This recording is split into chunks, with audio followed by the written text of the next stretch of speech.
What is she admitting to?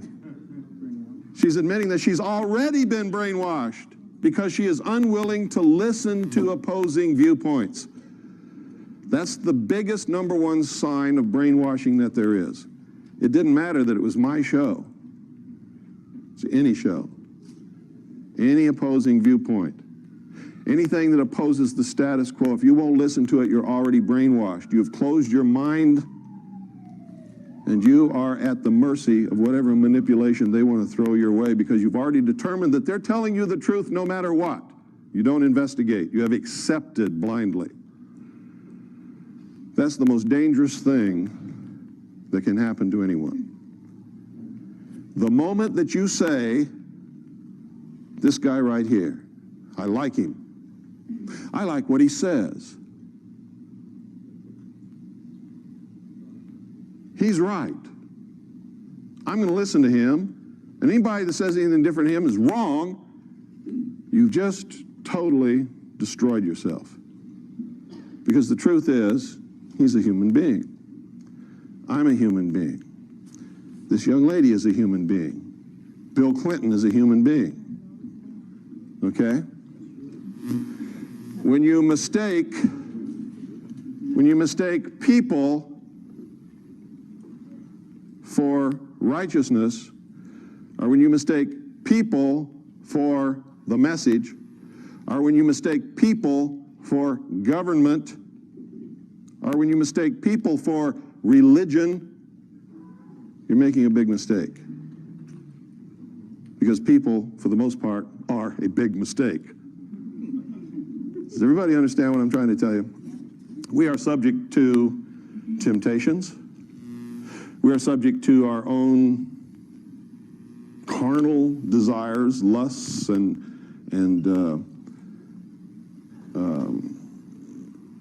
well, I could probably go through a list of about 500 things that can make an average, normal, good-thinking, good-doing person for most of the time, at some point in their life, do something that's absolutely terrible. Most of us are here and not in jail because most of us, when we did whatever it was that was so terrible in our life already, and everybody here, without exception, has done something like that, we got away with it, didn't we? Okay.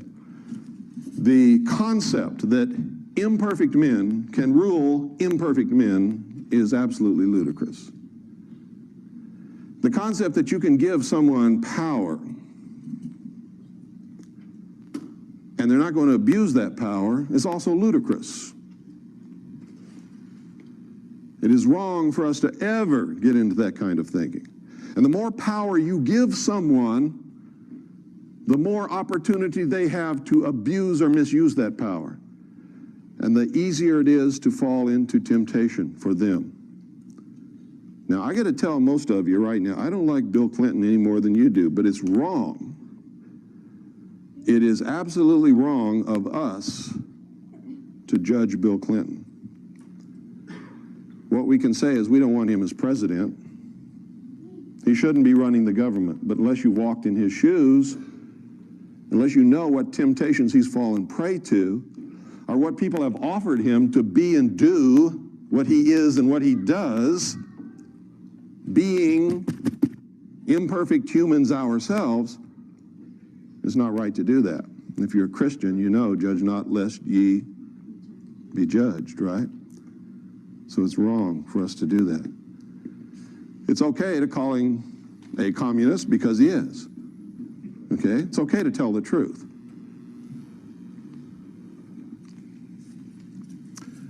Truth is what I'm all about. And believe me, sometimes I get caught in the deception just like everybody else, but it's not as easy to catch me in the deception as it is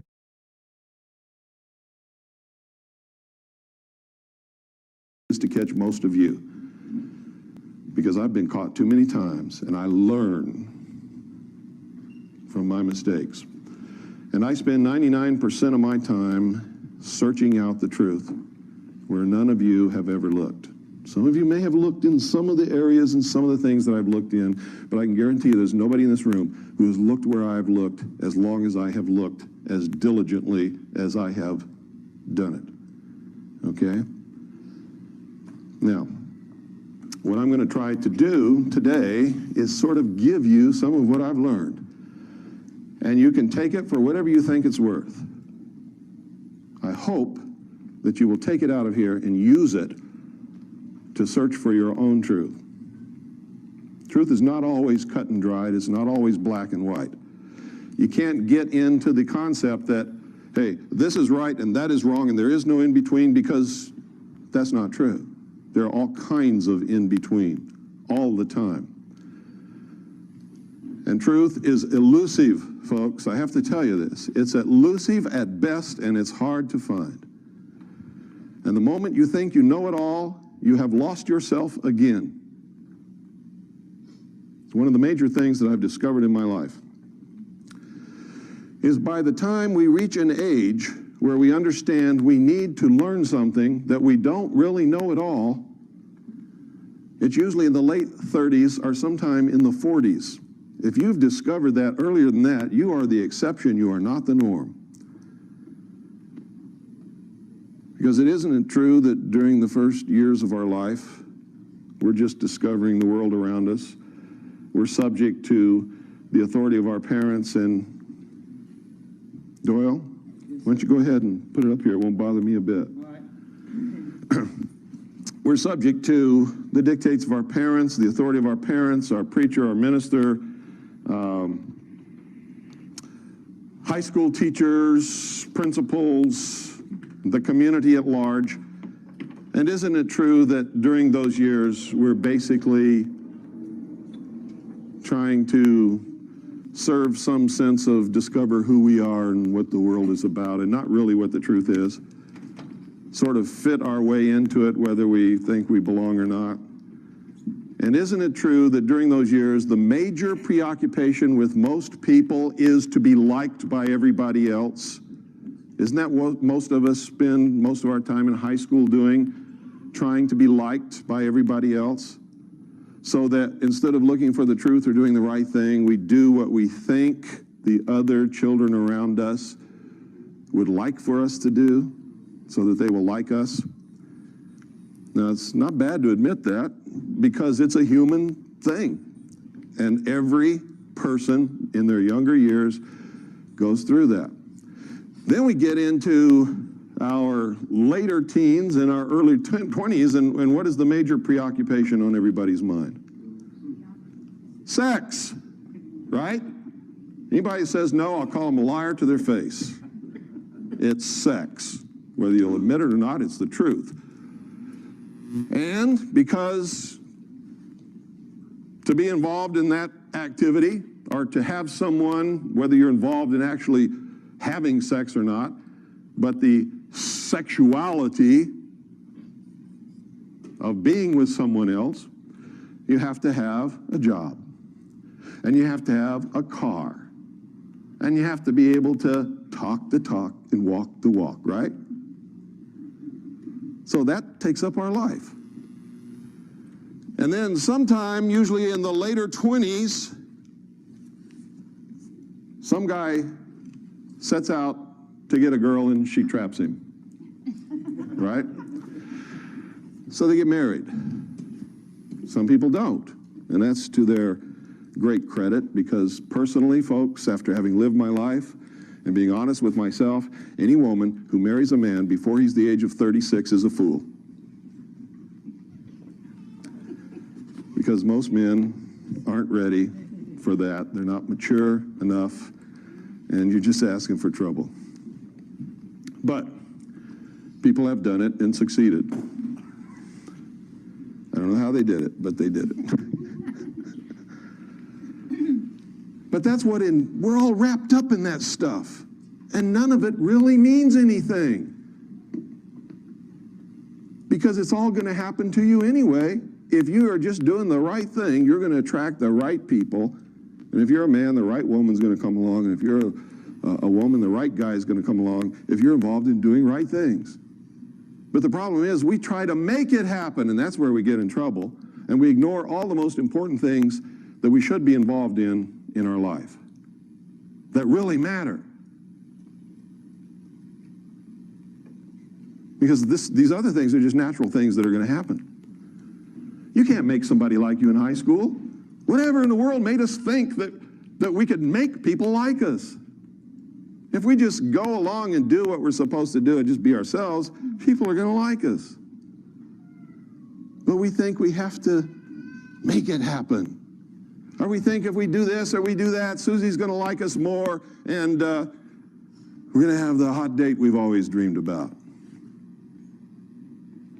Well, you might, but as soon as Susie finds out that it's all phony, it's all going to fall apart anyway, right? Okay. So by the time we're in our late 30s or sometime in our 40s, is usually when we begin to discover what's really important in life. Now, if you don't believe that, look around in this room and look at the age of everybody in here. See, if I was lying, this room would be full of 16-year-olds and 20-year-olds and 25 years old, but it's not, is it? What's the average age of everybody in here? Late 30s and 40s, right? So I'm telling you the truth, aren't I? By the time we reach that stage, if we make a concerted effort to learn everything that we need to know and begin to really do the right things, we don't have enough time left. That's why I devote every single moment that I have in my life to this. Because there just isn't enough time. And even if I do the very best job that I can possibly do, I can't complete the task that I need to complete before I'm going to pass on into another reality. And so it's so important to me that you get something from me and take it and continue with what I'm doing. The whole nation needs to be doing this.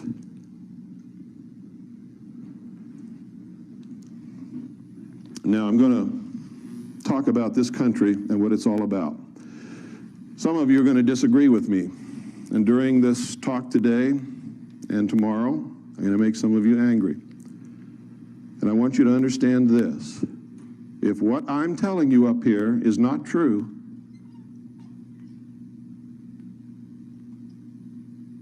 it's not going to bother you.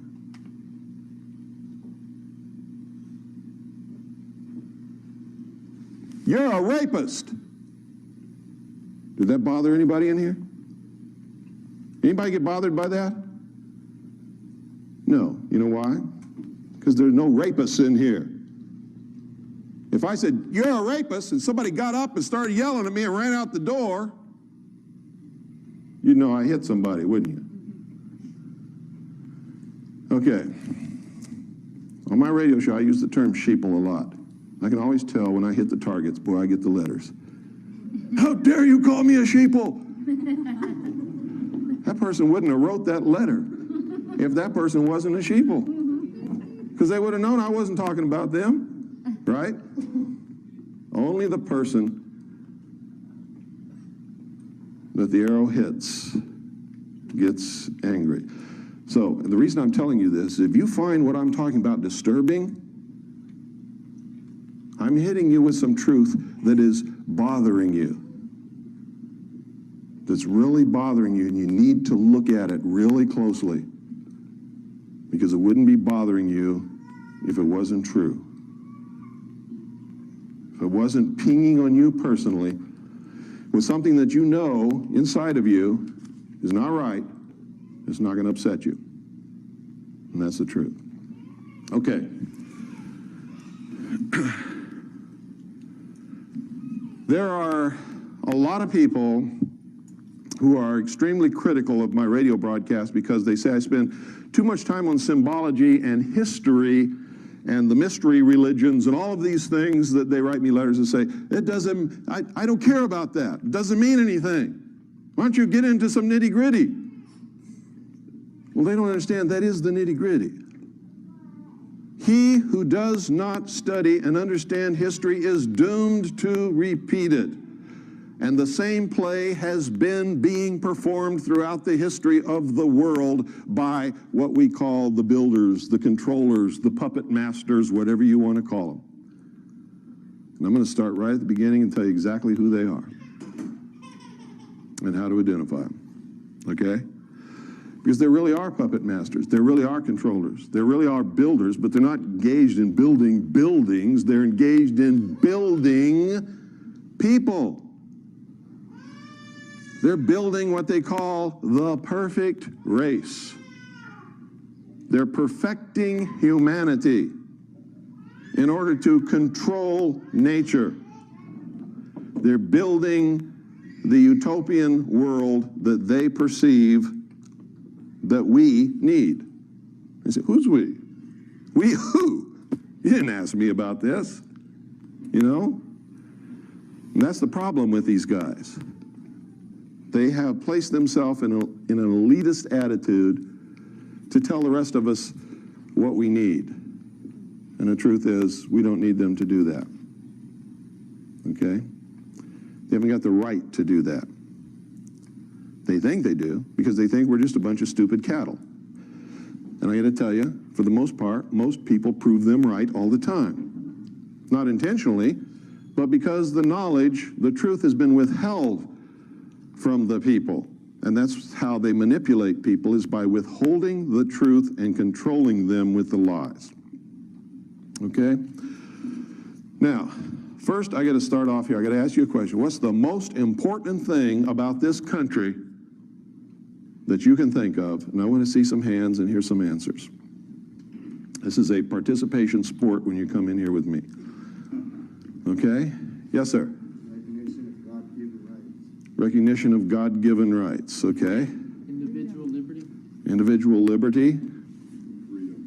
Freedom. No king but King Jesus. Sound money. Sound money. Okay, now I'm going to ask you another question.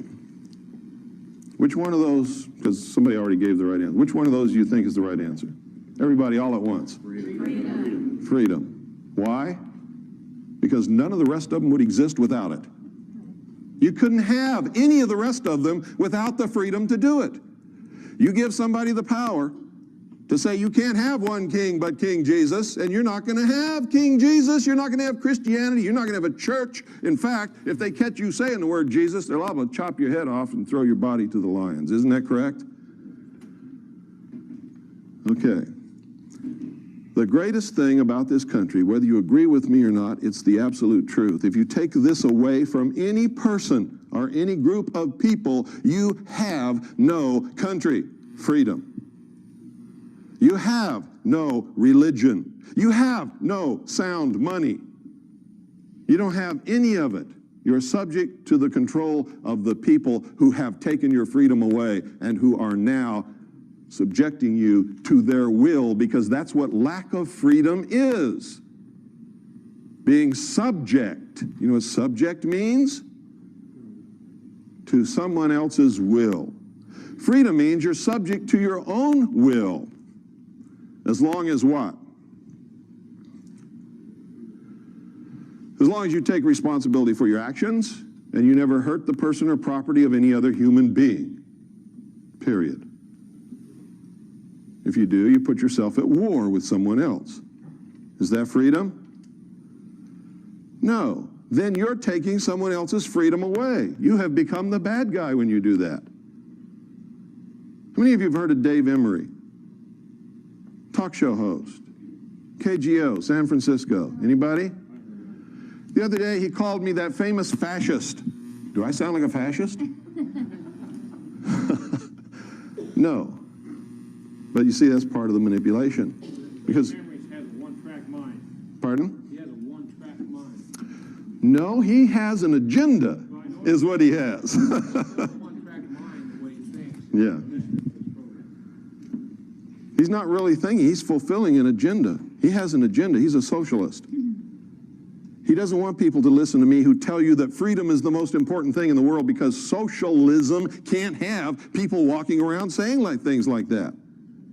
Because socialism doesn't give you freedom. They want you to think it does.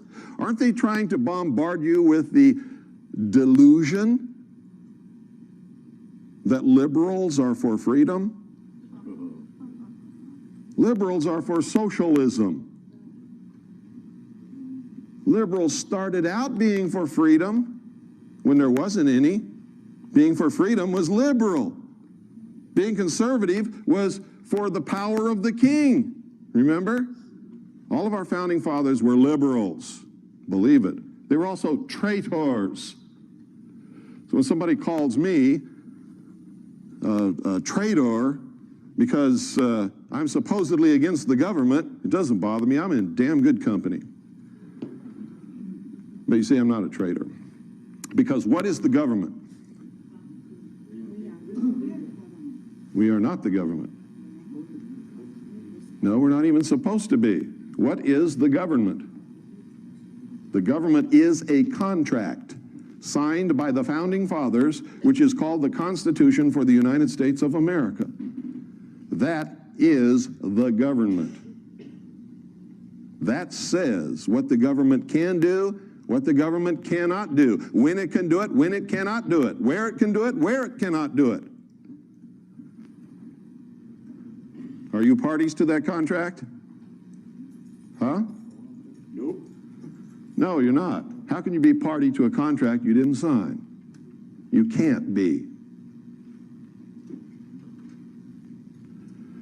So it's a contract entered into between the signatories representing the first 13 colonies in order to establish a union of independent sovereign states for their mutual benefit and protection, correct? Am I right? Okay. Only those who signed it and those whom they legally and lawfully represented are really bound to it. Is that correct? Yeah. No. Now, don't get into all this posterity stuff, because posterity is only bound to it if they want to be. How do you get bound to it? You're in a territory which wants to become a state, and by vote you agree to become bound to it and are accepted as a state of the Union. You understand that? Okay. Why? Because you elected representatives to act in your behalf. Is that correct? Okay. Is that a democracy? No. Is this a democratic country? No. Was it ever meant to be? No, never. So why do we hear all this talk about democracy all the time? It's the agenda to brainwash the American populace into accepting democracy, which is what? The first step into socialism. Why? No, because in our human failings and in our temptations, if it's one man, one vote, the majority is going to vote themselves everything, right? And if you vote yourself everything, what is that? The state owes me a job. We're going to vote that the state has to give us all a job. We're going to vote that the state is responsible for making sure that I have X number of dollars a year, so we're going to vote that there's going to be a minimum income for everybody in the country. That's socialism. Lenin, V.I. Lenin, you all know who he is? The man who founded the Soviet Union.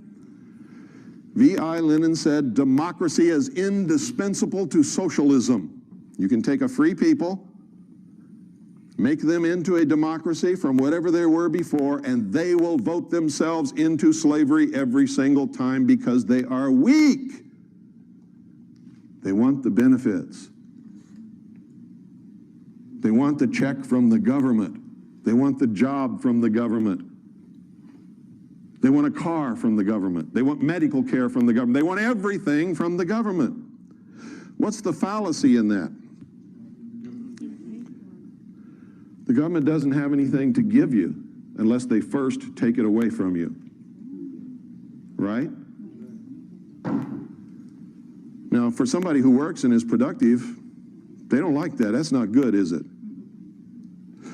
Somebody, however, who is a weak victim, that's great, isn't it? Because they don't have to do anything anymore, do they? They can just sit back and be provided for. Have you noticed all across the country right now, they are creating victim classes of people? Why do you think that is? Because victims need care. Once you create a victim that needs care, you have another vote for socialism, don't you?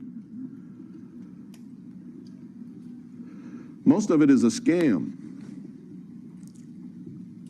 When I grew up as a boy, I lived all over the world. I remember one period of time when I was in junior high. That's 7th and 8th grade. I lived in Midwest City, which is right outside of Oklahoma City. I went to Midwest City Monroney Junior High School, which had just been built. We were the first students in that school. Nobody locked their doors. I never knew a girl that got pregnant. Never, ever, not once. Never knew anybody who was divorced. Never knew anybody whose home was robbed. I had my bicycle tire cut one time by a kid who didn't like me. Big deal. You know, what's that? $3 for a new tire. And of course, I bloodied his nose. We both got whipped by our parents. Him for slitting my bicycle tire, me for bloodying his nose. I didn't care. He didn't care either. We lived in a different world than we live in today. Everybody earned a living. Everybody who wanted to work had a job. I don't care who it was. And the only thing that could hold them back would be the lack of an education, which was available to everybody, except in some extreme rural areas of this country where there really was poverty, lack of education, and inability to get good work because they didn't have that education. Now you see people coming in this country complaining about these things that have no legitimate complaint. Now, don't get me wrong, I'm not pinging on immigrants, because if I lived in a place that was so terrible I couldn't support my family or put a roof over my head or even find a toilet to go to the bathroom, I would be coming across this border just as quick as they are. You can't fault them for that. It's illegal. You can fault the government for allowing it to happen because it's illegal, it's unlawful. And they're always talking about we got to follow the law. Truth is, we only have to follow the law that they think is okay. Why do they want these people coming across our borders? Because these people are helpless. They're without money, they're without a home, they're without a job. What are they? Victims. What do victims bring? Give them the vote and you're going to have socialism. That's why they don't try to stem the flood of immigration. It furthers the agenda of socialism. I feel sorry for those people. They're being used. And their only thought is to find a good place where they can have a good life for themselves and their children. They're being used and abused, and they all become good little Democrats. They all vote socialist, and they all want their handouts from under Uncle Sam. There are some who came into this country many years ago of many different nationalities who have learned the American way, are good Americans, are not immigrants. They are Americans, and they've established and have a sound place in this country. They're part of it. But they're being used. They can't speak the language. Because they can't speak the language, it's hard to find a job. When they find a job, it's not at the pay that they would like to have. So they look to the government to solve their problems. Does everybody understand what I'm telling you?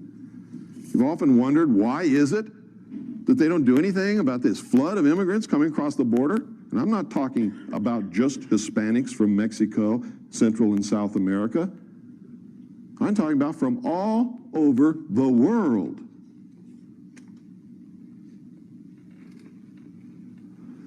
They come here for a better life, not realizing that in coming here and being manipulated and used as they are, they're going to destroy all of their chances forever having the American dream. They're going to help bring about socialism, which will put them back into slavery again. And that's got to stop.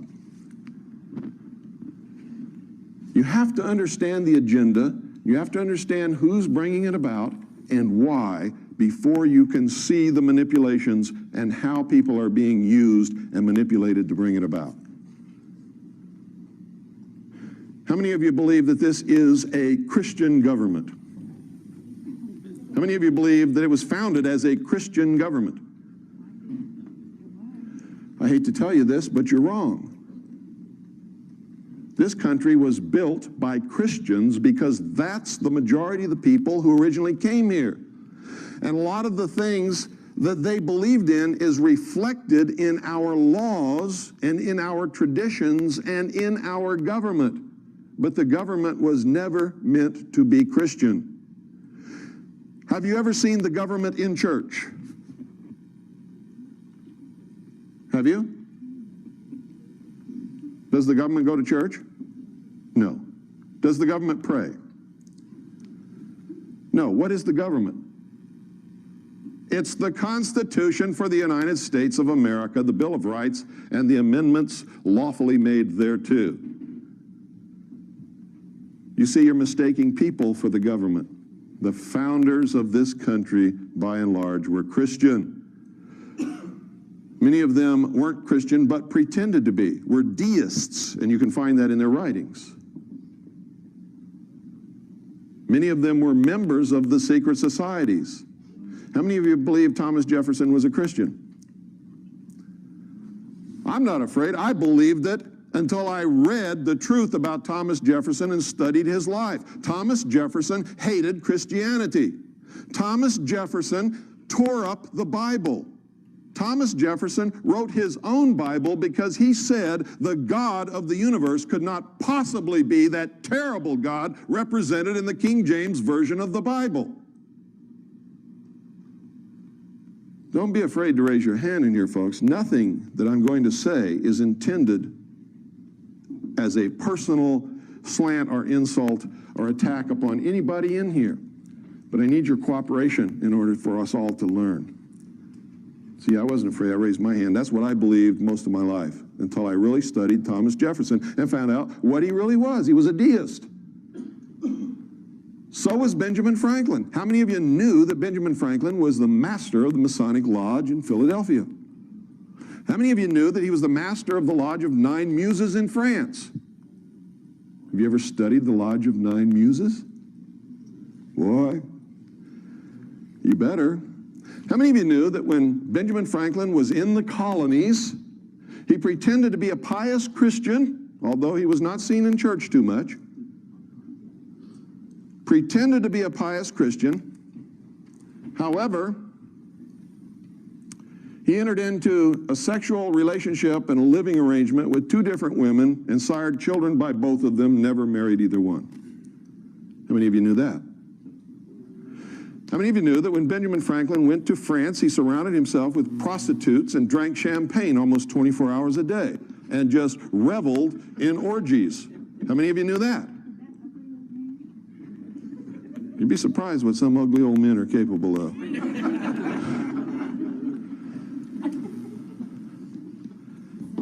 See, these are things you don't know because you were taught something different, and it makes you uncomfortable to hear what I'm telling you, only for the reason that you've been taught something else and you've been reared with it and you've accepted it.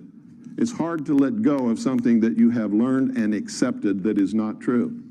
You don't want to let go of it because then you have to give up your comfort zone. How many of you know that George Washington was a Freemason? How many of you know if you're a Freemason, you cannot possibly in your wildest dreams be a Christian? It's absolutely impossible. And I can show it to you in their own words. So how could George Washington be a Christian? And you don't even know the slightest, teeniest bit about his real involvement in the secret societies.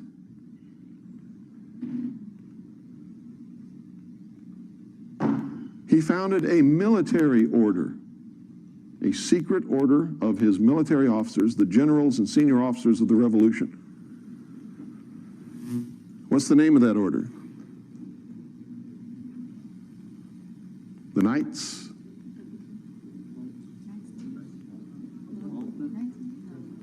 of Cincinnatus, also known as the Knights of the Golden Circle. What sprang out of the Knights of the Golden Circle many years later? The Ku Klux Klan. How many of you knew that? No, see, you don't know these things because you're so willing to accept that what you know is right without investigating. And until you break out of that mold, I'm going to tell you right now, you're never going to know anything about the truth of this country, who founded it and why, and where it's going, what's happening today, and what the consequences are going to be for us down the line. You see, all of this has happened over and over and over and over and over again throughout the history of the human race. These people know how to lead us wherever they want us to go because they study history and we don't. What was Rome? What was Rome? A republic? What kind of republic? A constitutional republic. They had a constitution. Did you know that? It was a republic. Did you know that? What happened to Rome? It fell into oligarchy, and then into dictatorship, then into rampant immorality, and socialism declined, fell, and became the Vatican. Anybody here doubt that? I can prove every word of it. The Roman Empire never fell. It changed its name. The emperor became the Pope. This is the truth. The old pantheon of Roman gods became the pantheon of saints, and they are identical in name and everything else. Now, I'm not trying to hurt Catholics. I'm not saying that you belong to the wrong religion. I'm not telling you to change your religion. I believe in freedom. I'll fight for you to be a Catholic or a Buddhist or a Baptist or whatever you want to be. But when you come to talk to me, I'm going to tell you the truth about all of it, whether you want to hear it or not. And the only way to escape that is to get away from me. Okay? We are all manipulated. All of us. Do you have the freedom to choose your religion? Do you? Well, it depends upon a few things. So however you answered that, whether you answered it loudly or quietly, you were right. Doesn't matter. If you were reared in a family that did not indoctrinate you into any religion, then by the time you reached the age where you could be responsible to make your own decision, yes, you could choose your own religion based upon honest study. If you're a child and your mother is Jewish, what are you? You're Jewish. And how are you reared? Jewish. So from the time you're a little baby, you are taught to be Jewish. Do you have a choice? No. Is Jewish a race? No. So is it true that if you're born of a Jewish mother, you're a Jew whether you want to be or not? No. You're a Jew because you're taught to be a Jew from the time you're born. Same with Catholics. If your parents are Catholic, from the time you're a little child, you're required to go to catechism. What is catechism? Brainwashing.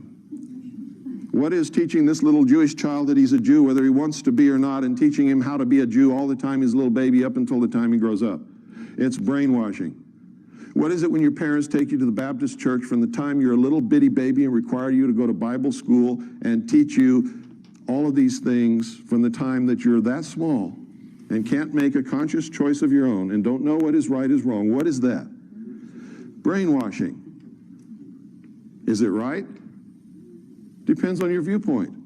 Personally, I think it's wrong. I think everybody should be able to make a choice based upon honest investigation and finding out what is right to them. Now, a really devout, Christian would tell me I'm full of crap. A really devout Jew would tell me the same thing. So would a devout Catholic, and so would a devout Buddhist. Because they don't want to hear it. Why do they do these things? To make sure that the religion survives and prospers and grows.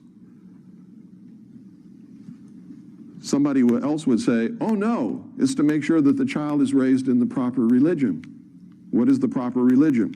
I could ask everybody in this room and get just as many different answers as there are people in this room. Isn't that true? Now, let me ask you something else. If this government were Christian, which Christian is it? Seventh-day Adventist? Certainly not Branch Davidian. Baptist? Come on. A relationship with what? A relationship with Jesus Christ?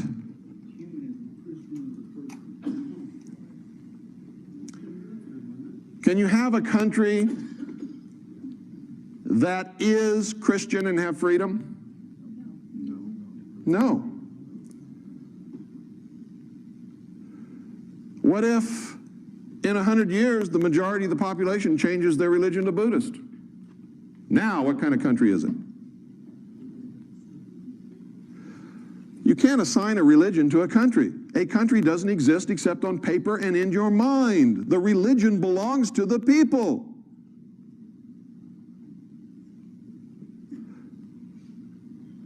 Does everybody understand that? Let me show you something here. How many of you have seen this?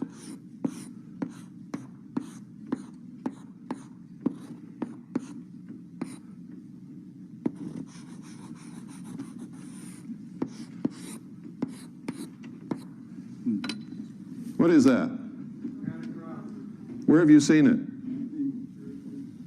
Pardon? On your book. Where have you seen that? Jehovah's Witnesses, that's true. Where else? How many of you watch Pat Robertson? You don't recognize that? He had that for a long time. It's the symbol of what? Great Christian Broadcasting Network. Who's on TVN? Huh? What does it mean?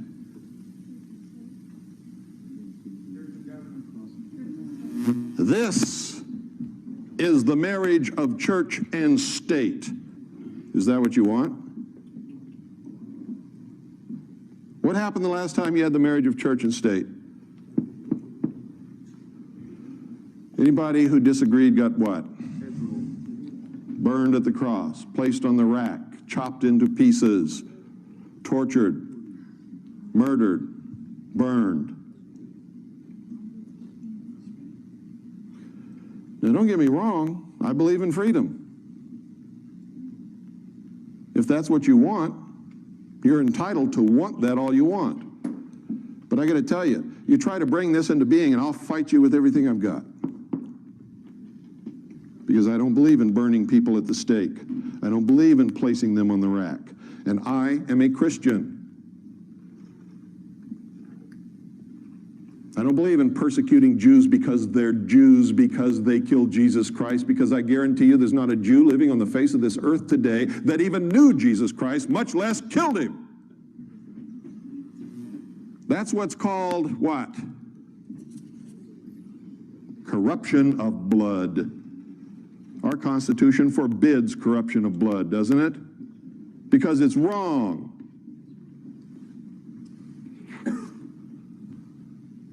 By the same token, I don't like Jews who say, we're the chosen race and the rest of you are a bunch of stupid cattle, and we're going to rule the world someday. You know what I say to them? Not if I can help it. Because why? Because it's this. Only it has a Star of David instead of a cross in the crown. Is that what you want? You see, that's democracy. When you have enough people who believe like you do to force your will upon everyone else, you become the bad guy. What does freedom say? What is freedom?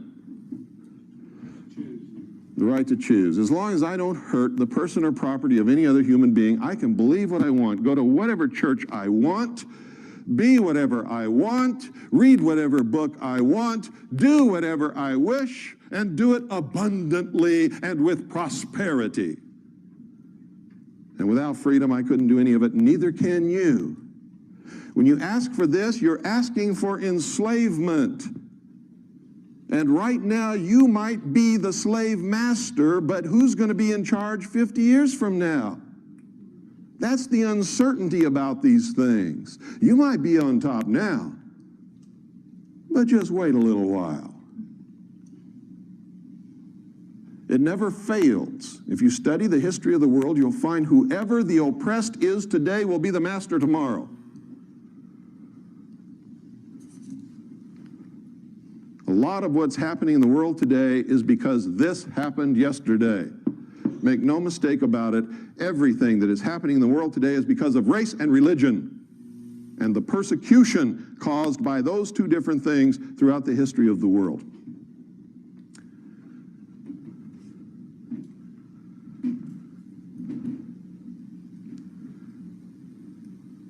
Is everybody up with me?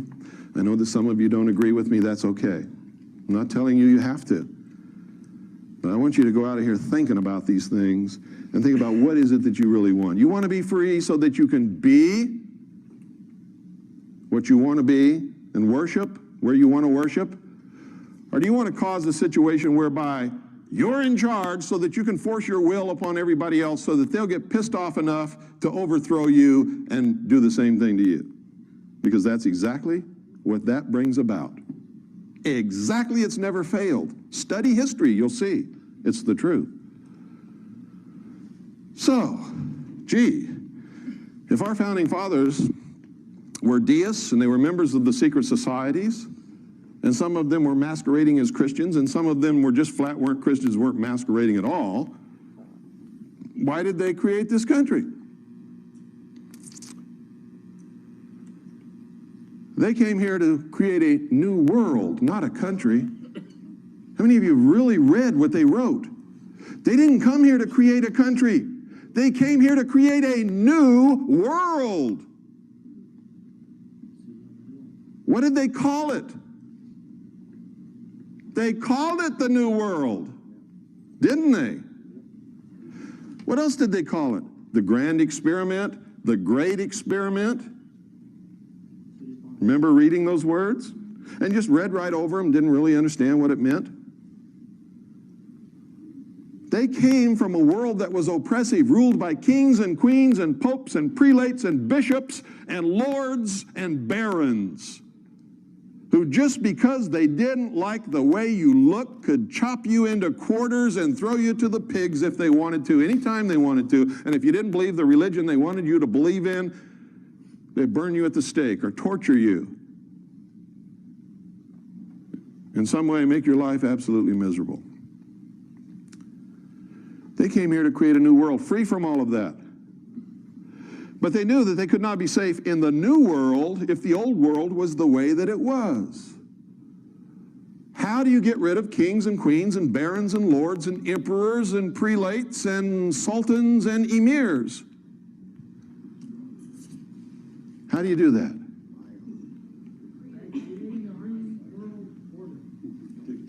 That's exactly right. A new world order. From the beginning, that was the goal, ladies and gentlemen.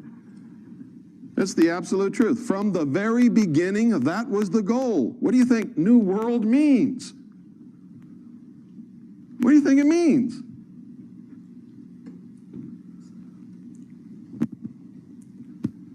So they did something that was unheard of, never been done in the history of the world. They set the cattle free. They said, you're not really a serf. You're not really a slave.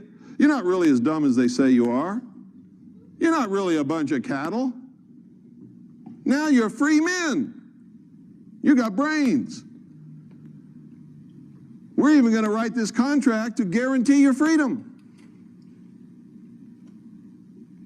But We know you won't keep it because you're human. And they wrote about that, didn't they? Didn't they tell us all the ways that we would give it up? Didn't they write about it? Didn't they warn us over and over and over and over again in all of their writings? They knew we would give it up because we're human, and they were geniuses who understood human nature probably better than any single group of men that's ever lived throughout the history of the world. They understood it perfectly.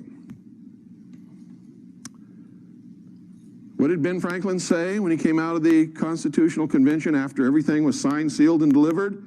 Somebody said, "Hey, Ben, what have ye wrought?" See? A republic, if you can keep it.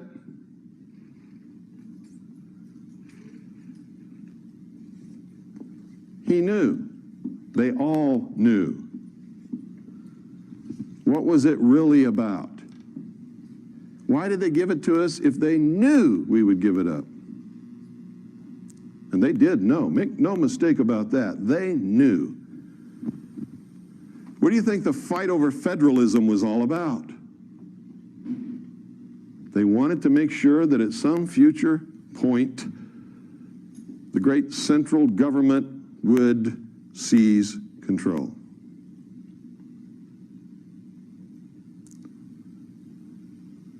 And they even pretended to fight over this.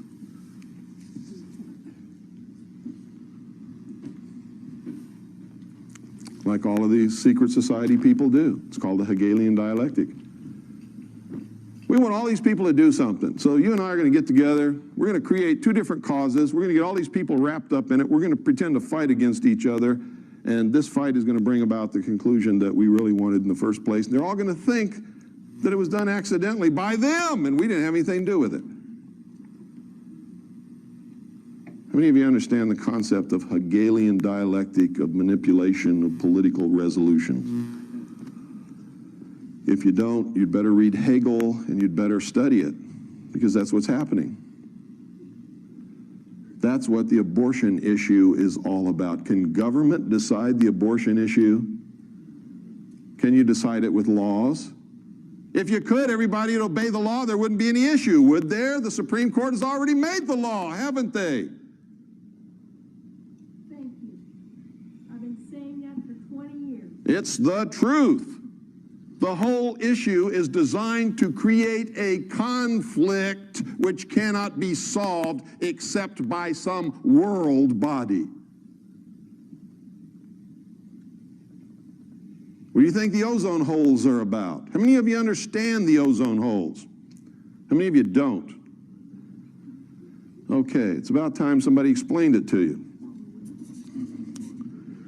Because this is one of the biggest cons going. And what's it designed to do?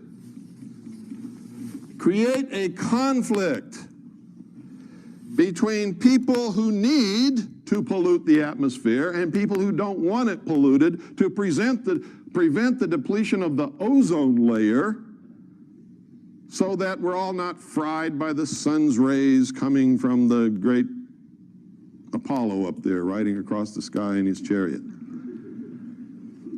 And by the way, if you want confirmation of what I said about the Founding Fathers, if you really believe that they were Christian, go look at the city that they laid out from the air. Look at the symbolism that they built into it. All deist, all Masonic, all Jacobin. It's another word for Jacobin, Illuminist, Illuminati. Go into the Capitol building, stand right in the center of the rotunda and look straight up at the dome where nobody ever looks. And what do you see? You see the apotheosis of George Washington, riding across the heavens in the chariot of Apollo. Who is Apollo? George Washington. He's become God now. And around the perimeter of the Capitol dome, you see all the old gods of the Roman pantheon. They're all there. Zeus, Mercury, Prometheus, all of them. What's that doing on the inside of our Capitol dome if this country is a Christian nation? Can you tell me that? No. And you never will be able to in a million years unless you turn around and admit the truth. The truth is it never was intended to be. The people in government for many years have been Christian. Are they now? Most of the people in our government now are not Christian, and that's part of the problem today. They have no morals, no ethical standards of behavior, and therefore anything goes. They're a pack of pathetic, chronic liars, which is the sign of a socialist every single time. Socialism believes in what? The supremacy of the mind of man, not in God. Anytime man has supremacy over everything, everything becomes what? Subjective. If you're God, how can you do something wrong? And that's the whole problem with this crowd now. They don't have anybody to answer to. You see, whether you believe in God or not, the human race must have God. They must have a superior power to which they must answer. If they do not, then everything becomes subjective. And if I want to slice your head in half, by God, there's nothing wrong with me doing it because I'm God. You understand that? That's really what's wrong. When man has nothing or no one to answer to, man can do no wrong, can he?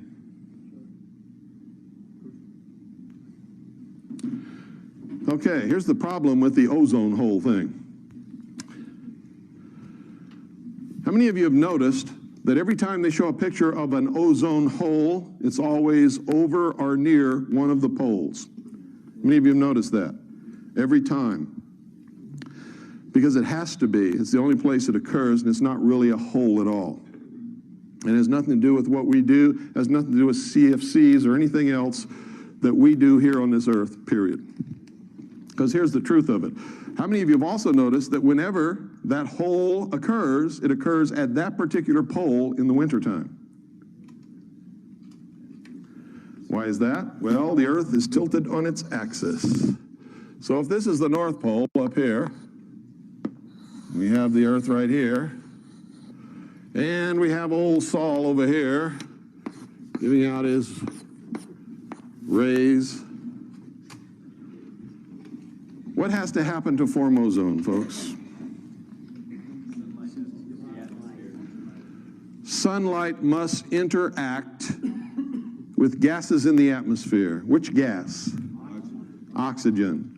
When sunlight strikes oxygen in the atmosphere, it causes a chemical reaction which splits O2 into two single O's. So O2 becomes, what is that? Ozone. Each one of these is ozone. But what is it also? It's what's called a free radical. It doesn't like to be in that position. It doesn't like to be unattached. Okay? Some like people I know. Can't be without a mate for 10 seconds. And so they always choose the wrong one, which ensures that they're going to break up and they can't be without a mate for 10 seconds.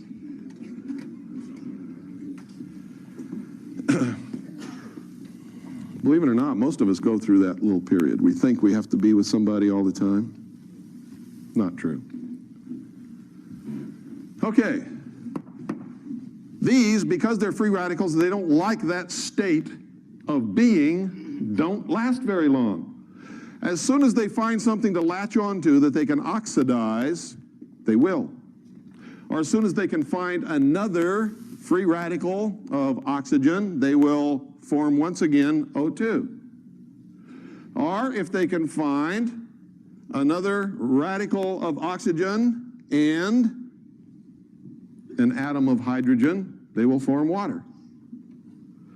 They don't like being apart. So ozone doesn't exist very long after it's created anyway. It's in a constant state of creation and attaching itself to something else and disappearing. So ozone is in a constant state of flux, becoming and unbecoming all the time.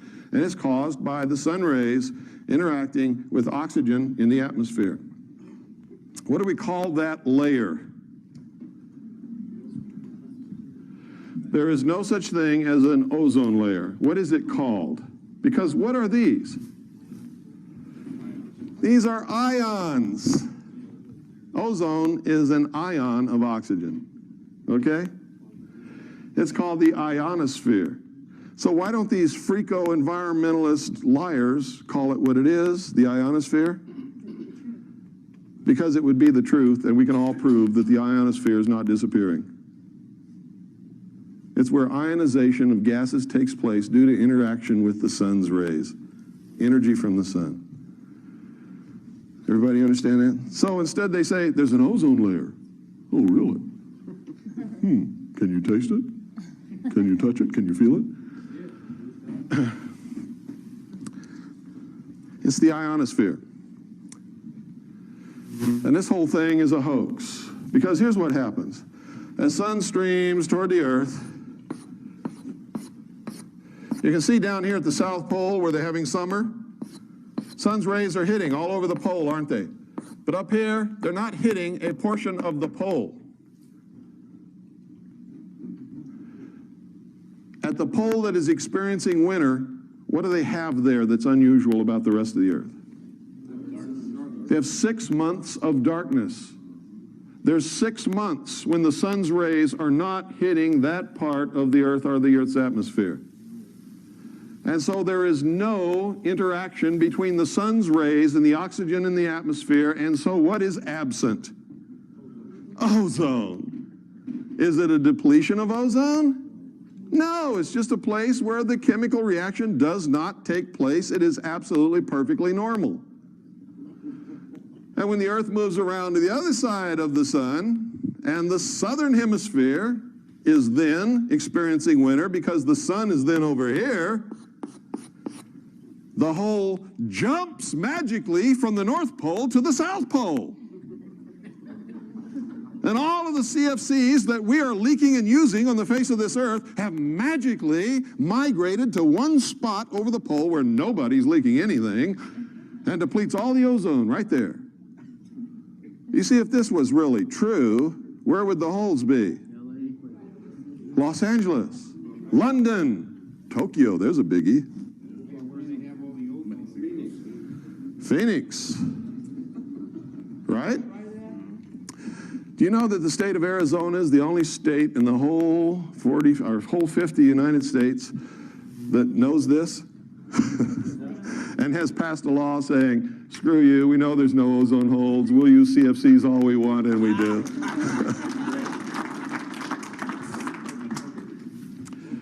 We educated our legislators, not to the fact that if that this was a hoax. We did that, of course.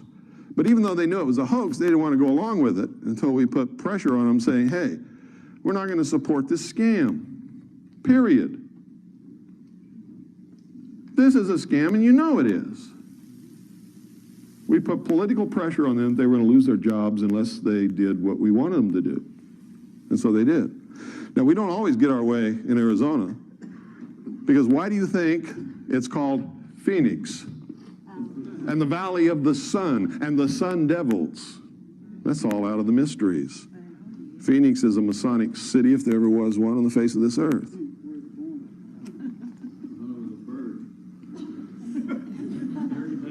No. Phoenix is a symbol.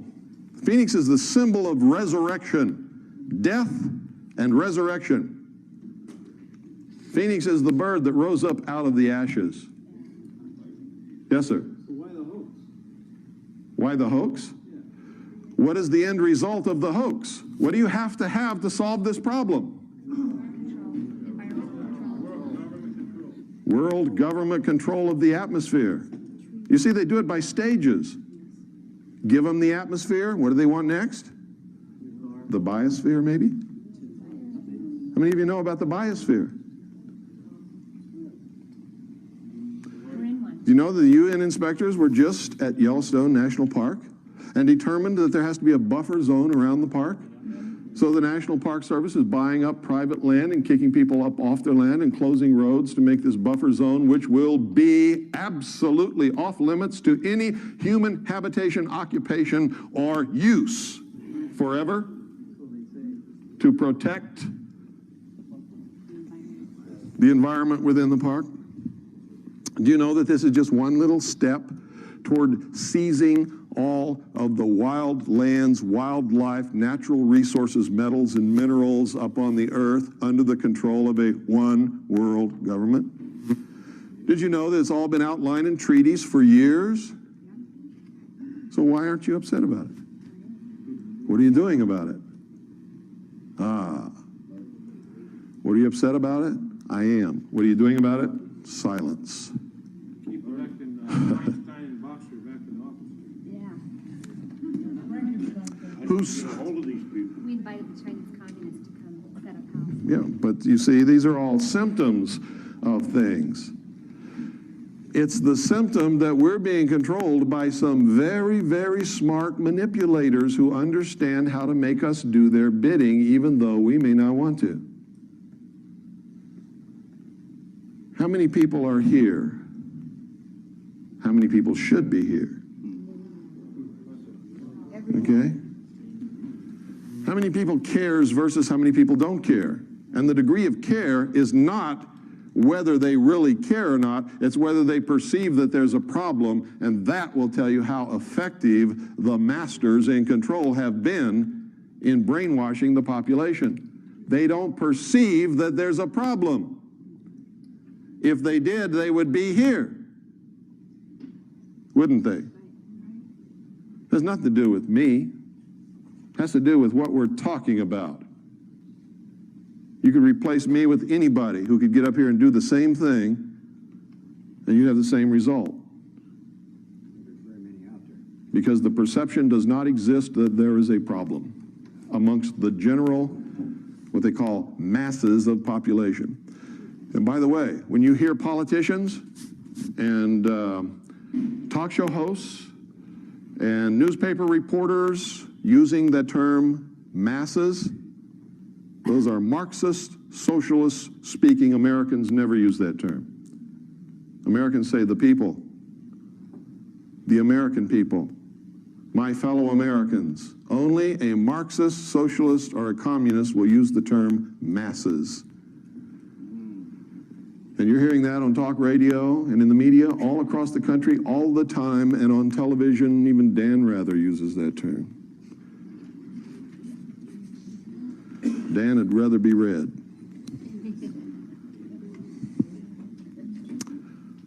Okay, are you beginning to get sort of a feel of where we're going and what this is really about and how important it is that we understand it? And understand this, I'm going to say it one more time. I'm not trying to change your religion or what you believe or anything. I'm trying to confront you with some truth in the hopes that you will use that information and that truth in order to come up with some decisions and some actions on your part so that we can change this. Turn it around. There is only one uniting common bond amongst all Americans. What is it?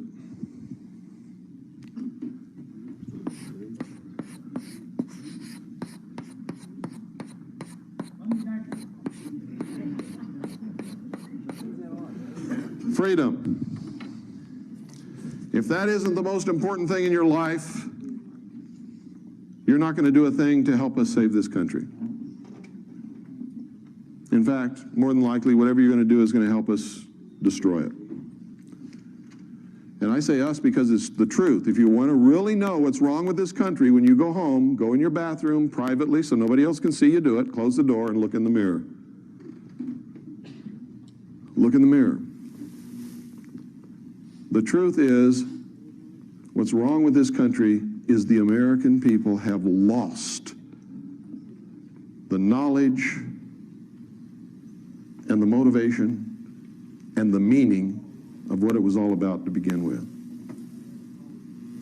It was always about giving the common man freedom. Why? Because, folks, our founding fathers knew that if that would work, that would be the New World Order. If we could accept it and be responsible and hang on to it and make it work, that would be the New World Order.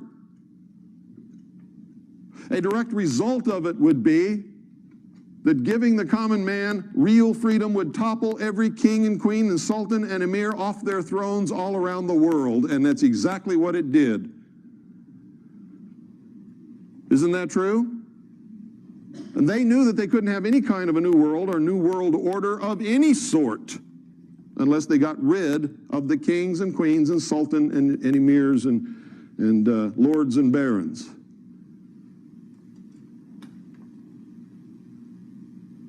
That's why they called this the grand experiment.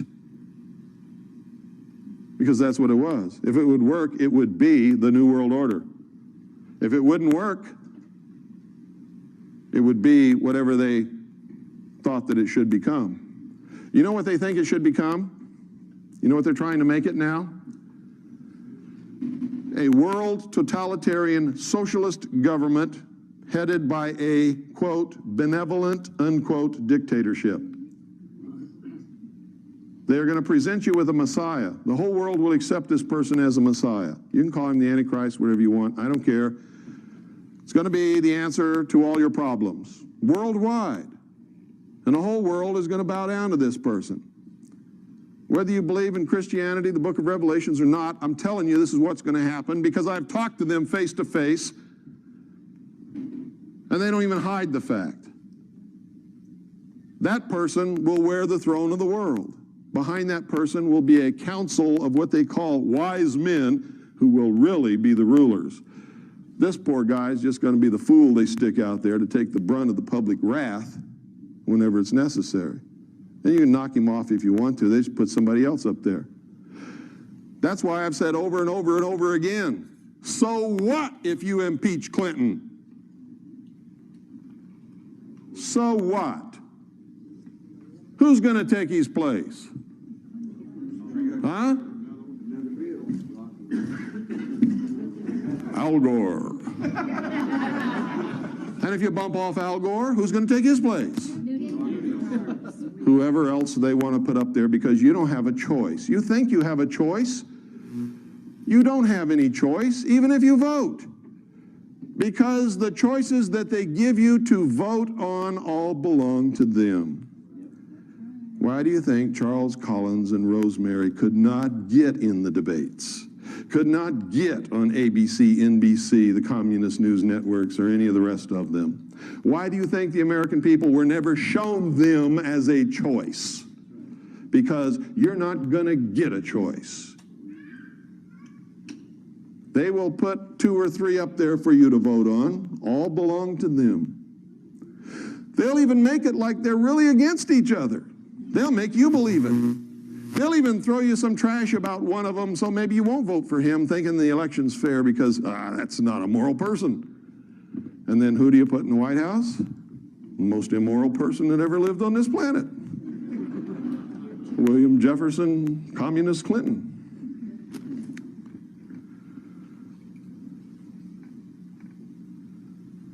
You don't have a choice. That disappeared a long time ago. There's not a nickel's worth of difference between the Democratic and Republican Party, and hasn't been for an awful long time.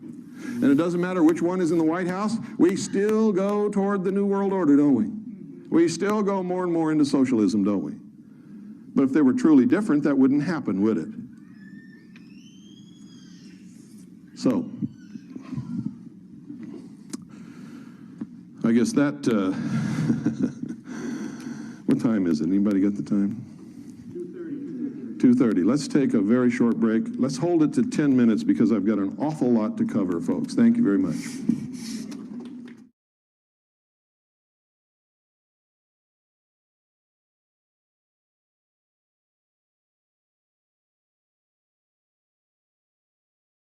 We're also going to do another Groom Lake trip. How many of you are interested in Area 51, Groom Dry Lake? That's going to be almost the entire subject of tomorrow's lecture. We're going to do an awful lot about that tomorrow. It's one of the major manipulations that's going on. is something everybody is curious about. It involves tremendous technology and a lot of mystery, and it's extremely interesting. So, pardon? That's going to be in August. Let me see, June, July, August. I think it's the end of August, around the 1st of September. Is that Labor Day? Labor Day. It's going to be over the Labor Day weekend. We'll be going there. Is anybody here who went the last time with us? Gary. Stand up and tell them about our Groom Lake trip, Gary. We went there mostly just to visit Bill. We didn't think we'd see the UFO. And on July 4th, they were doing a lot of dog fights, so that was fun. That was worth it by itself. And then we got to see a lot of tapes and a lot of research work Bill had done. That was really fascinating. But the July 4th evening was when we saw some fun. And it was the most exciting one, was the one that was in the opposite direction in which we were looking. We were looking over Groom Lake area. And they were testing behind us because they knew we were there. They were all kind of tired. And I think it was 2:30 in the morning. Some of the kids would say, what about that over there? Up toward Dealey, probably like 60 miles away or so. Yeah. We got to watch the dance for a while. It was really fascinating. If we would have stayed at Rachel, though, we could have seen all 5 of them. Apparently there was 4 of them at low altitude that we couldn't see. And from Rachel, you could see up that valley, so we could have seen all 5 of them. And the guy that told me that was Air Force nuclear physicist that was doing the technique. Yeah. And he said we should have stayed here and had some more. Did you have a good time? I had a great time. Just keeping up with you was tough. How about the people that came? All really nice people. Fantastic people. Only the best people ever come to our activities, and I'm not exaggerating at all. They are the greatest, most gracious, most polite, most concerned people that I've ever met in my life. And that's why they come. That's why you people are here. You care. If you didn't, you wouldn't be here. And that's the truth. So many of you fit into that category that I was just talking about. Some of you just grouchy old codgers and you know it. like I get sometimes. Now, if I get a little impatient sometimes on the radio or anywhere else, it's because I've been doing this for so many years, folks. I don't want to be rude to anybody. I really don't. But I've learned a few things. One is there's no time left to suffer fools. There just isn't any. So if I'm confronted with a fool, I just let them know it, get it off my chest, get rid of them as quickly as I can, and hope that that is enough of a shock that maybe they'll get out of their foolishness, okay? Because there just isn't any time. We're going down the tubes on a roller coaster. There is no time to tell you all that you are brilliant, wonderful American people, and that, you know, with people like you, we don't have any problem. We're going to turn it around right away and, you know, pass the hat and put some money in there and hoorah. Bullshit. It ain't true, and I ain't going to tell it to you. You're never going to hear that from me. We're in this situation because all of us, me included, we're dummies for most of our lives. And unless we change that, we are never going to turn anything around. And that is the cold, hard truth, whether we like it or not. And we all, at some point in our life, have to go in the bathroom, confront our own self in the mirror and say, Bill Cooper, you've been a fool for most of your life. What is the matter with you? You've got to stop it right now. You got to stop being stupid. You got to become a real American. You got to care about things. You got to find out what the truth is so you know what to care about. And it's hard to say. I know because I've done it. I couldn't be up here if I had not confronted myself in that manner. You've got to do that. You have to do it. If you can't make a change. You'll never understand. You'll always be saying, well, I ain't no sheeple. I ain't no fool. I know everything. I know what America is.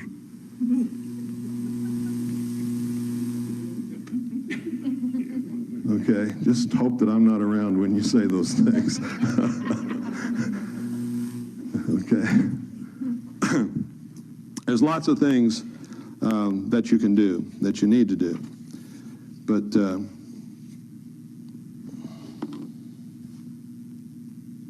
I want to just sort of give you a few things that are recent, so you'll know.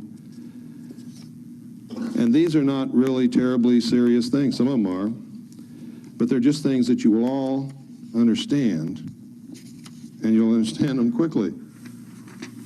Listen to this. How many of you know who Alvin Toffler is? How many of you have read his books? What was the first book? Future Shock. Then after that was what? Third wave. No, the third wave came after the second wave. Warren into one. Yeah, he wrote a whole plethora of books. Now, there's some people you can listen to who are not gurus. God's not whispering in their ear. They don't have a crystal ball. But they are what I call the inner circle. They know what's coming. They're part of it. And when they write or they talk, you'd better listen to them. One of them's Henry Kissinger. Listen to Henry Kissinger. Henry Kissinger doesn't just get up and jaw. If he says something that's important, listen to him. Whether you like him or not doesn't make any difference. But I've discovered that most people who ever meet him really like him a lot. He's very charismatic, very polite, very gracious, very nice guy. He's also one of the biggest traitors that's ever lived. But isn't he in good company? Yeah. Really? Another one is Alvin Toffler. And there's lots more, and I'm not going to go through the whole list. But Alvin Toffler, whatever he writes, is generally going to happen. Another one that you have to read is Foreign Relations. Foreign Relations is published by the Council on Foreign Relations, and you can subscribe to their publication. Whatever they write in there usually happens about 2 years later. Whatever it is. It's almost like magic. If they're not involved in any of this, how come what they write about always happens? Almost everybody in government belongs to the Council on Foreign Relations and the Trilateral Commission, or both. Toffler admits to having been a Marxist in the third wave. He wrote it on page 24.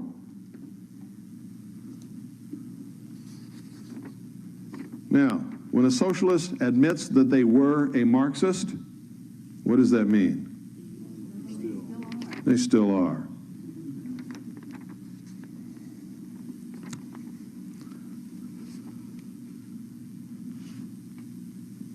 Toffler says in the third wave, it requires governments that are simpler, more effective, yet more democratic than any we know today. What's that a code word for?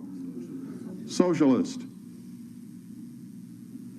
It is a civilization with its own distinctive world outlook, its way of dealing with time, space, logic, and causality. What's that mean? World outlook, world government, world control. Causality, social engineering. Do you understand what I'm saying? They speak in a code that they understand perfectly. The average person hasn't got the slightest idea what they're talking about. And if you don't study them and their symbology and what they believe in and what their agenda is, you'll never know. You could read this and never know what this guy's saying. Oh, that sounds nice. That's what most people say. Oh, that sounds nice. Doesn't it sound nice in a way? Yeah. But if you really understand it, it's not nice at all. What they're saying is, screw you, we're going to enslave you. We're going to engineer how you live, how you think, how you work, everything. Hitler tried it, didn't he? You see, this is a big deception that Hitler was a right-wing guy. Hitler, and you better learn this if you've never learned anything else in your world.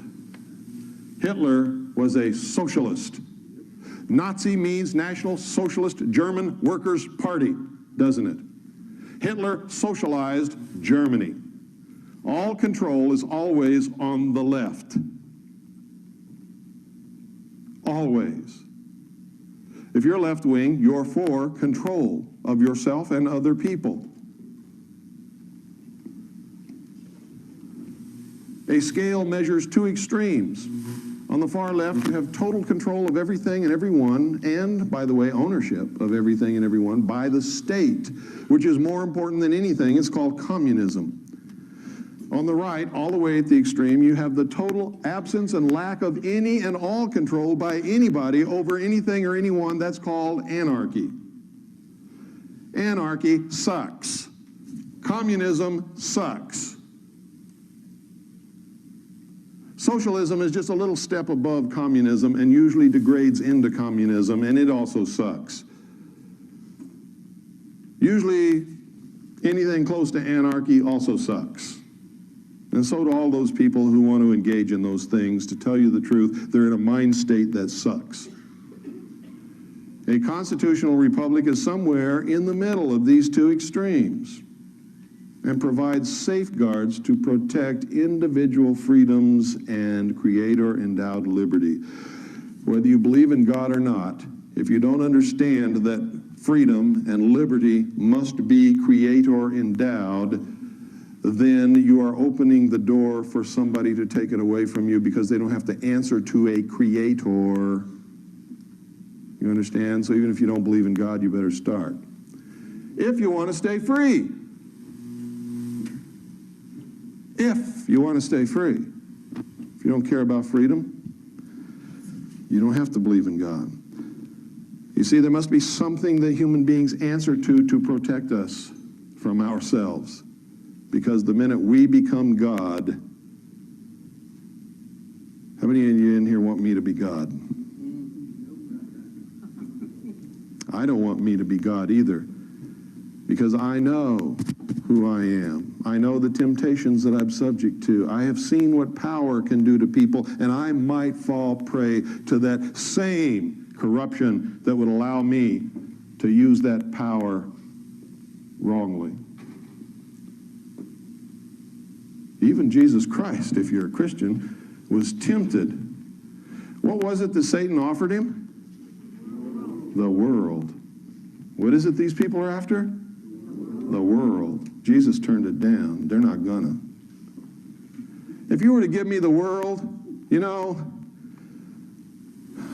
I'd be hard put to turn it down, because then I could make it the way I want it to be. Is it the way I want it to be, the way you want it to be? You don't know that. You don't know, and that's the big problem. Why would you even want to take a chance? I'm a pretty good guy. But you don't want to take a chance on giving me the world or anybody else. You don't want the world. You don't want vast amounts of power because you're a human being. And power will corrupt you and destroy you, and you will use it to destroy others. And that's the truth of the matter. You don't want it.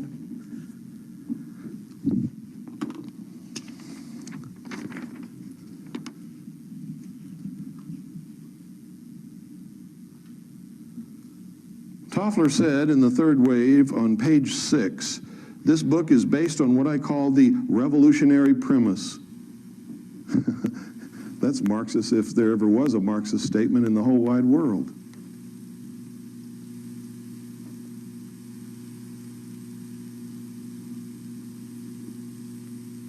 Here's also what he says on page 9. Now, if you don't understand the ordo ab chaos technique, order out of chaos. By the way, that's the motto of the 32nd degree of Freemasonry. Ordo ab chaos. We'll just devolve everything into a state of chaos, and out of that we will bring order to the world the way we want it. And everybody will get down on their knees and thank us for restoring order and security to their lives. And they will be willing to give up anything to us for that favor. Quote, in the United States today, as in many other countries, the collection of second and third waves creates social tensions, dangerous conflicts, and strange new political wave fronts that cut across the usual divisions of class, race, sex, or party. All the old polarizations and coalitions break up. End quote.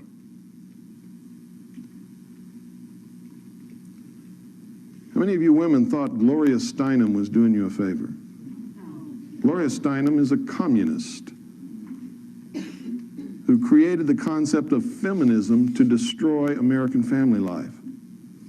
Feminism is not good for you. Being a responsible woman is good for you. Being a good person is good for you. Whether you choose to do it in business or in the home doesn't make any difference to me. And yes, you should get equal pay for equal work. And yes, you should have the vote and all of this other stuff. But feminism? Feminism is war between women and men. It was created intentionally to destroy the basic unit of freedom in this country, and that's the family.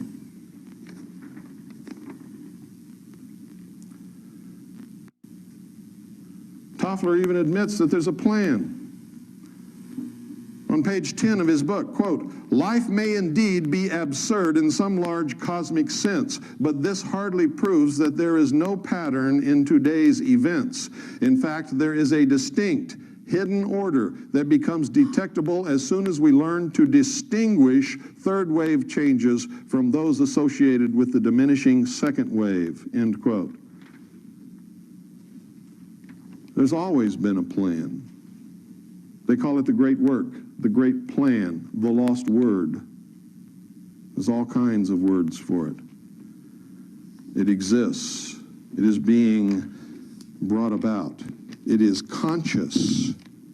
It is working its effect upon us now, today, as I speak. Now, I'm going to just give you a little demonstration of the degree of control that is already in effect in this country concerning communications. Now, if you're smart, you know that if you turn the dial on your radio and on your TV set and on every news story, it has the same slant in the same words, and it's the same stories. You know that the news and the media are controlled. If you don't, you're not playing with a full deck of cards. Okay? It is absolutely absurd to believe that all these different networks, news stations, newspapers, and radio stations are all owned by different people, yet they all carry the exact same stories every day, worded in the exact same way, with the same agenda and the same slant.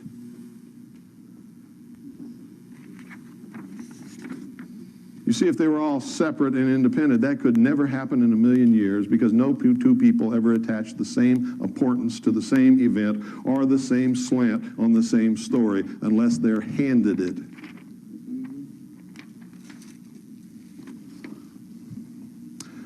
Two federal agencies are looking into a goof that led 4 extra states to get an emergency warning broadcast meant as a test for just one radio station, which caused all radio stations in those 4 states to go off the air. It's automated. They can cause one state to go dark as far as communications are concerned, or 2 states or 3 states, or all 50 with the push of a button. It's called FEMA. Relay points in Florida, Hawaii, Louisiana, and Ohio got the confusing signals. Now both the Federal Emergency Management Agency and the Federal Communications Commission are looking into it to determine the exact cause and to be sure that there wasn't a functional error of the system, said FEMA spokeswoman Barbara Yeagerman. This was no accident, it was a test. To test the system, because they've never done it before, to make sure that they could cause selected radio stations in selected states to go off the air at their push of a button. It's the first time that they've ever made such a test, but they can't tell the public that they can do that anytime they want, anywhere, so they say, oh, it was a mistake. It was a goof. If you wake up some morning and you can't get any radio stations on your radio, you better dig a hole. I wrote about this in my book. I said, the day will come when this will happen. Only it won't be a drill. It'll be to cause total confusion and panic in the population so they can do what they want and what they need to do, rounding up the people that they need to round up and need to get rid of in order to bring about their one world totalitarian socialist state. Without communications, what is the mob? Huh? Chaos. Without communications, without leadership, most people are helpless, useless, and dangerous. Don't believe me? Go back and look at all the videotape that you failed to make of the LA riots, which you should have made and should be studying over and over and over again. Also study how long it took for those supermarkets in LA to run out of food. And what happened to those supermarkets when they ran out of food? Did you know that over 50 people were murdered during those riots in LA and not one single person? That's dangerous. Think it can't happen here? Think again. Some of the people you've lived around all your life, when society breaks down, will turn into your worst enemies, the baddest people you've ever seen. They will kill, rape, murder, and steal. Right now, they're nice people. And I got to tell you, you can never for sure determine who in the world's going to do what when that kind of stuff happens. You just can't. You don't know. You can't really determine who's going to stand up and fight for freedom when they suddenly realize that they're going to be enslaved by this new world order. Some of the people will surprise you. Some of the people who tuck their tail and run will also surprise you, because they're some of the people who are standing up right now talking and squawking the loudest about how hard they're going to fight. You'll be amazed at who comes out of the woodwork to really fight and who runs and hides and turns squealer and rats on everybody when it does. But don't make the mistake that you can determine who's going to do what now, because you can't. The only reason I can make this statement is based upon solid research of history, because this ain't the first time it ever happened, nor is it going to be the last if the human race has anything to do with it. We've been doing this since the beginning.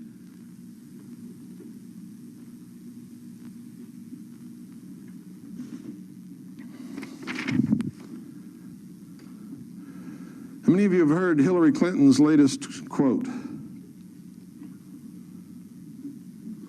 Commenting upon the release of subpoenaed documents, she said this, quote, "I'm not going to have some reporters pawing through our papers. We are the president." End quote.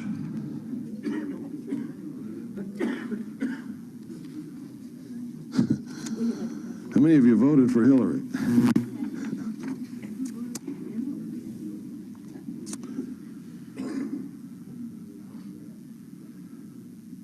At Yellowstone National Park, United Nations delegates who surveyed the area last year called for a buffer zone around the park. So the Park Service is choking off the local economy by refusing to maintain certain highways and by buying up any property available. Of course, there will be plenty available as more and more owners are denied the use of their own private property, which causes businesses to shut down and economy to slow. Blah, blah, blah, blah, blah, blah, blah. Closing it off. Buffer zone means no human occupation. Now, what started this? How did they target Yellowstone Park and for the American public to be able to accept that?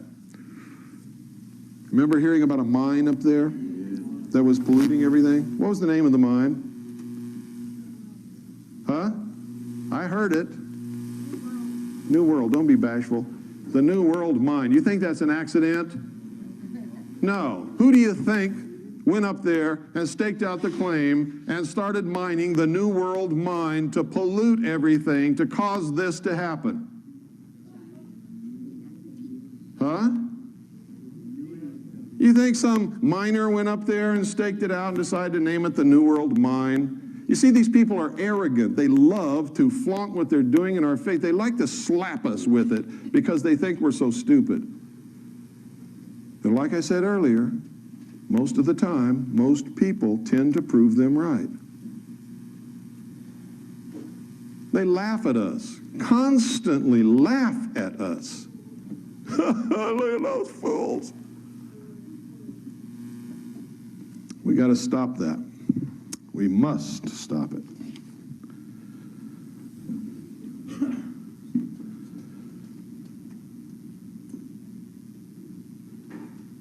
Cleveland radio officials were baffled after a botched test of the government-operated emergency alert system disrupted programming on all local stations, went off the air simultaneously. And there was nothing that the local stations could do to get back on the air until FEMA released that button.